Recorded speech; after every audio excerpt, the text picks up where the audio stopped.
Hey guys, so this video is going to focus on how to write a decimal as a fraction. So I'm going to be doing 3 different examples with you. The first one being 0.95. Okay, so when it comes to taking a decimal and writing it as a fraction, there's a couple of ways that you can do this, but in my opinion, the easiest way to do this is by understanding the decimal place value chart and knowing how to place the decimals into this chart, but specifically what are the place values. So I'm going to go ahead and take this decimal and I'm going to input it into this chart. So that would be a 0 for the ones place, and then we have our decimal, and then 0.95. Okay, so when it comes to writing a decimal as a fraction, if you have anything to the left of the decimal, this would mean, or if you have anything other than a 0 to the left of the decimal, this would mean that you would have a mixed number. We'll get to that kind of example in just a little bit. But for this one here, we have a 0 in the ones place. We only have non-zero numbers to the right of it. So this means this is going to be a regular fraction where we only have a numerator and a denominator. Now, the number to the right of the decimal, here we have 95 or 95. That's going to be our numerator. So our numerator will be the 95. Now, our denominator is going to be the rightmost place value. And what I mean by that, looking at the 95, the number all the way to the right, which is the 5. Right, we need to figure out what is that place value. So after inputting this into the place value chart, the 5 falls underneath the hundredths place. So therefore, that means that my denominator is going to be 100. Had it been the tenths place, I would have put a 10. Had it been the thousandths place, I would have put 1,000, and so on. So the number to the right of the decimal is your numerator. The denominator is the rightmost place value.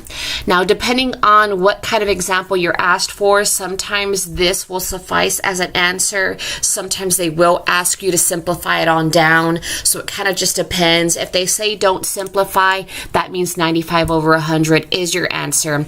If they do ask you to simplify, so you need to understand a little bit more about simplifying fractions. I do have another separate video that focuses just on doing that, but just a quick little refresher here. If we're looking at simplifying down fractions, we're looking for what does our numerator and what does our denominator have in common? What factor would I be able to pull out from both of them? For example, I see that a 95 and 100, well, they have a 5 in common. So what I'm going to do is I'm going to divide out that 5. You have to divide out the same number from the numerator as the denominator. So I'm going to go ahead and divide this out. So 95 divided by 5 is a 19, and 100 divided by 5 is a 20. Then still look at your fraction to make sure there's nothing else that you can simplify, just in case maybe I didn't pick the biggest number that could divide out. I might still be able to continue to simplify. But looking at a 19 and a 20, there's absolutely nothing in common with the 19 and a 20, so that means that is my simplified fraction. So let's go ahead and move on to our next example. So the next example I'm going to do is 0.056. Okay. So looking at this here, following the same steps as what we did before, I do not have a number to the left of the decimal, so this means this is going to be a regular fraction with just a numerator and a denominator. So my numerator is going to be the number to the right of the decimal. The number to the right of the decimal is a 56. So I'm going to put that in the numerator. I don't have to include the 0 before because 0, 56, and 56, they're the exact same thing. We can leave the 0 off. Otherwise, I'm going to go ahead and put this number into our place value chart. So 0.056. My denominator is the rightmost place value. So my denominator is going to be, well, let's see, my rightmost number here is the 6, and the place value for the 6 is 1,000, or just 1,000. So I'm going to put 1,000 in my denominator. So my fraction is 56 over 1,000. So again, if we don't have to simplify this, this would be our answer here. But if we do have to simplify, well, let's see. The first number that comes to mind when I'm looking at this number here is a 2, just because they're both even numbers. So I'm just going to start with that. And I'm just going to divide both the numerator and denominator by a 2. So 56 divided by 2, let's see, is a 28. 1,000 divided by 2 is 500. Okay, so I see I'm once again left with a situation where I still have even numbers here. So let's see what happens if I divide by a 2 again. That's going to leave me with a 14 over 250.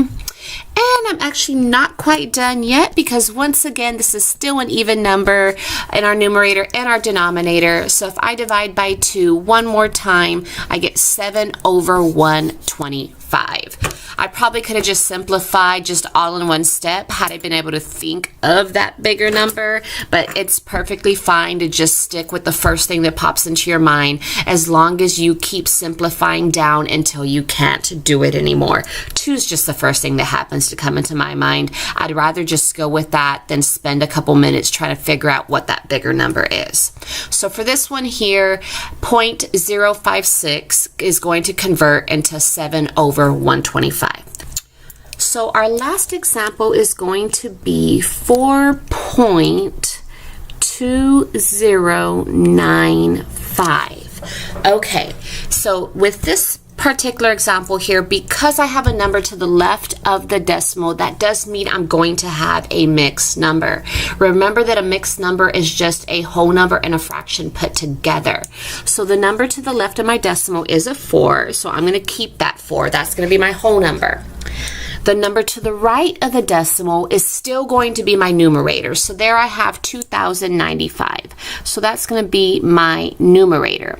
Now my denominator is going to be the rightmost place value. So I'm going to go ahead and input this into our chart. So we have 4.2095.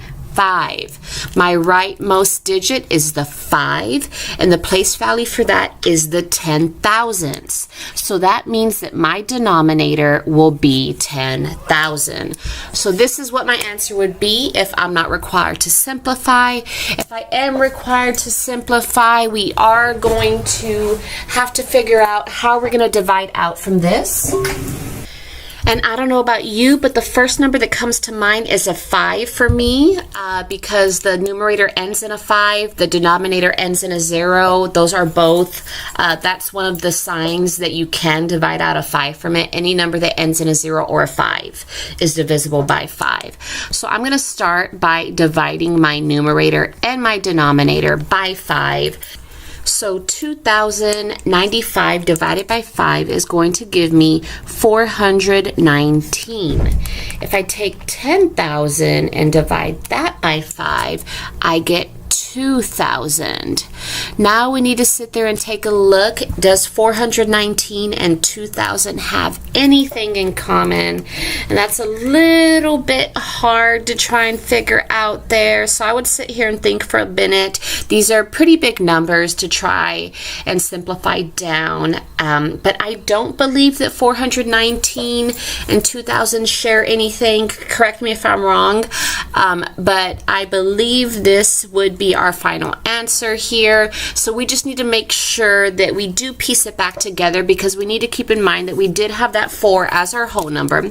So our final fraction here, our final mixed number, is 4 and 419 over 2,000. So this whole thing right here is our final answer.